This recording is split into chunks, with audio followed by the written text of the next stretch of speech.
It began with a shock that swept through Westminster like a cold wind at dawn. A diplomatic rupture so sudden, so exact in its timing, that officials inside Whitehall described it as nothing short of a political earthquake. We interrupt our usual programming for a developing story that has shaken Britain's government to its core and sent ripples through global capitals from Washington to Tokyo. Moments ago, India's Prime Minister Narendra Modi issued a decision that stunned London. A high-level Labour delegation has been blocked from entering India.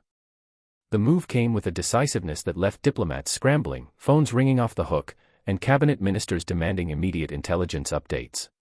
Welcome to Starscope News. If you haven't already, make sure to subscribe, because this story is unfolding by the hour, and tonight, Britain faces one of the most intense foreign policy storms of the modern era. What sparked the rupture is already becoming the subject of frantic speculation across the political world. Just hours before India issued the ban, Sir Keir Starmer delivered a speech in Parliament criticizing India's direction on democracy and dissent, language that Indian commentators swiftly condemned as patronizing, inflammatory, and, in their words, carrying the echo of a colonial lecture. Within minutes, India's foreign ministry struck back with a statement that landed like a diplomatic thunderclap. Visas were revoked. Meetings were cancelled.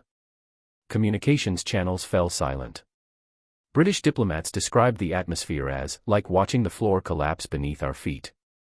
Inside Downing Street, advisors rushed into emergency rooms as reports filtered in that India considered Starmer's remarks a direct insult to its sovereignty. The fallout was immediate. In the hours that followed, London found itself confronting an unexpected and deeply uncomfortable shift. For the first time in decades, Britain was no longer dealing with the India of old, an emerging partner navigating global politics cautiously, but a confident geopolitical heavyweight ready to defend its national pride without hesitation. India declared it would not tolerate what it viewed as moral lecturing from nations still wrestling with the shadows of their own imperial past. That statement dominated news cycles across Asia and arrived in the UK like a punch to the chest. Foreign Secretary David Lammy, caught visibly off guard, described the move as unprecedented. Chancellor Rachel Reeves labeled it a diplomatic insult of the highest order. But behind closed doors, intelligence briefings were far sharper. This was not a symbolic gesture. It was a strategic message from New Delhi that Britain's tone toward India would no longer go unanswered.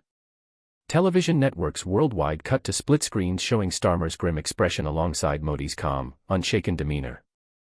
Analysts called it a geopolitical chess match in which Britain had made the first move, and India had responded with a queen's sacrifice. Markets reacted instantly. The pound slipped in early trading. British companies with vast investments in India began ringing ministers, urging immediate stabilization. Yet there was no clear path to stabilize anything, because the crisis was escalating in real time.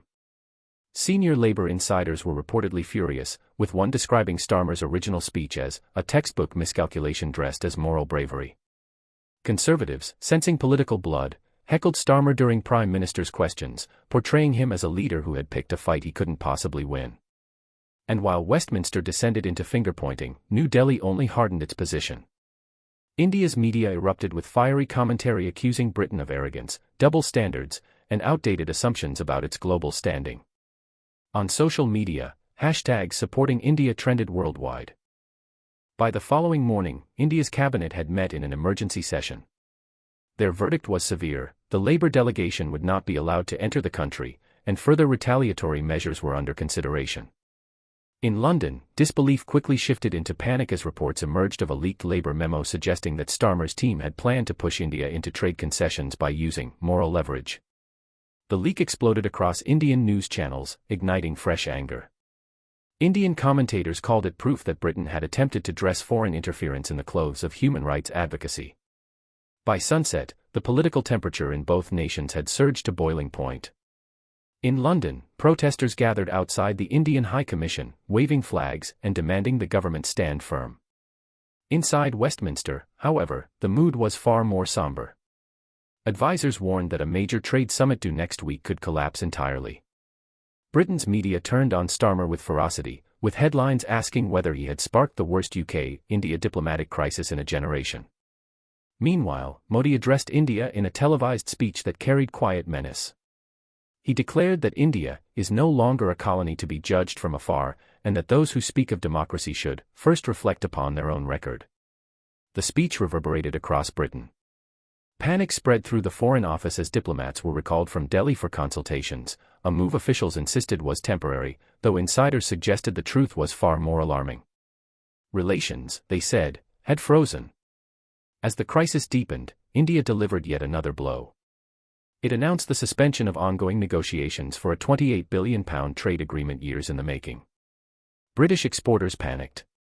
The pound dipped again.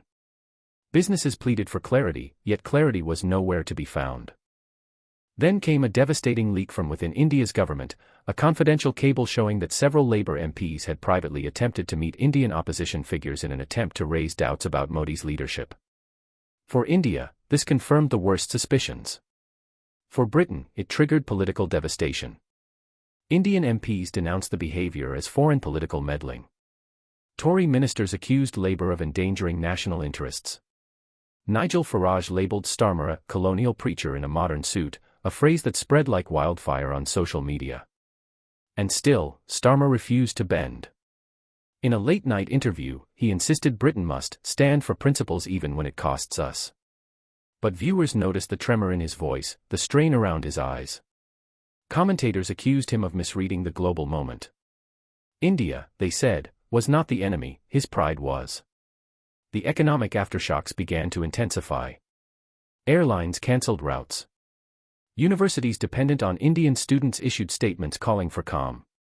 The crisis wasn't just diplomatic anymore, it was cultural, emotional, and deeply symbolic. Britain was being forced to confront a new reality. The world order it once shaped no longer revolved around London. Behind palace walls, the royal family watched with growing tension. Sources whispered that King Charles was deeply concerned, especially after spending years trying to strengthen Commonwealth relations. The monarch reportedly reached out quietly to New Delhi, urging moderation, but India's response was firm: respect first, dialogue later. Then came a move that stunned even seasoned diplomats. India imposed sudden restrictions on British-funded NGOs operating in the country, accusing them of spreading political propaganda. Offices were raided. Bank accounts frozen. Staff questioned. Britain was left reeling. What began as a war of words had become a full confrontation between two nations renegotiating their place in the 21st century. As the crisis stretched into the week, Labour's internal fractures burst into the open. Angela Rayner confronted Starmer privately, accusing him of humiliating the party on the world stage. Polls showed a sharp collapse in public confidence in his foreign policy judgment. Newspapers screamed that Britain had sleepwalked into isolation. The conversation shifted from foreign policy to Britain's identity, and its lingering sense of entitlement in world affairs. Then came the final blow. India's ambassador confirmed that all bilateral talks were suspended indefinitely. No press conference. No fiery rhetoric. Just quiet finality, the sound of a diplomatic door closing with centuries of history behind it. Yet the storm still had more to unleash. The next morning, a classified intelligence assessment was leaked, revealing that India had formally downgraded the UK as a strategic priority partner. Another shock followed. India suspended defense cooperation, joint training programs, intelligence exchanges, and cyber operation agreements. Military officials described it as Britain's most severe diplomatic rupture since Suez. In Westminster, tempers ignited. Conservative MPs demanded Starmer's resignation, shouting across the chamber that he had lost Britain's last major ally outside Europe. And as Britain struggled to steady itself, France stepped forward with a gesture that cut deeply. Standing beside India, the French foreign minister declared New Delhi the world's most indispensable democratic partner. A title historically reserved for Britain. The symbolism was impossible to miss. The diplomatic center of gravity had shifted. Inside Downing Street, chaos intensified. Ministers shouted behind closed doors about whether Starmer should apologize or stand firm. One warned that apologizing would make Britain look weak. Another snapped back, we already look weak. Then, in a moment that electrified the nation, a senior Labour strategist resigned live on television, accusing Starmer of ignoring repeated warnings and plunging Britain into an avoidable crisis. Crowds returned to Parliament in the thousands, demanding peace with India or, in growing numbers, Starmer's resignation. Then news broke that India's Ministry of External Affairs would address the world live. Every diplomatic channel froze. Every newsroom hushed. It was the moment that would define the trajectory of the crisis. In the calm before the statement, another shock erupted across London. Prince William, after receiving an unprecedented request from the Prime Minister's office, rebuked it outright, declaring privately that the Crown will not be pressured, today or ever. Advisors whispered that the request crossed constitutional lines and could lead to a crisis that Britain was unprepared to face. When Buckingham Palace announced that the king had been informed and was preparing a formal response, the gravity of the situation deepened. This was no longer merely a diplomatic dispute. It had reached the heart of Britain's constitutional foundations. As night settled and the world waited for India's statement, Starmer stood alone, staring at a television screen, knowing that whatever came next could define not only his leadership, but Britain's future place in the world. When the hour struck and the emblem of India appeared on the broadcast feed, silence fell across Westminster, across newsrooms, and across living rooms throughout the country.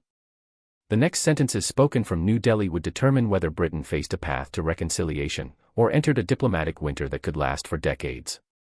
Share your thoughts in the comments, and don't forget to subscribe to Starscope News for continuing updates on this unprecedented crisis.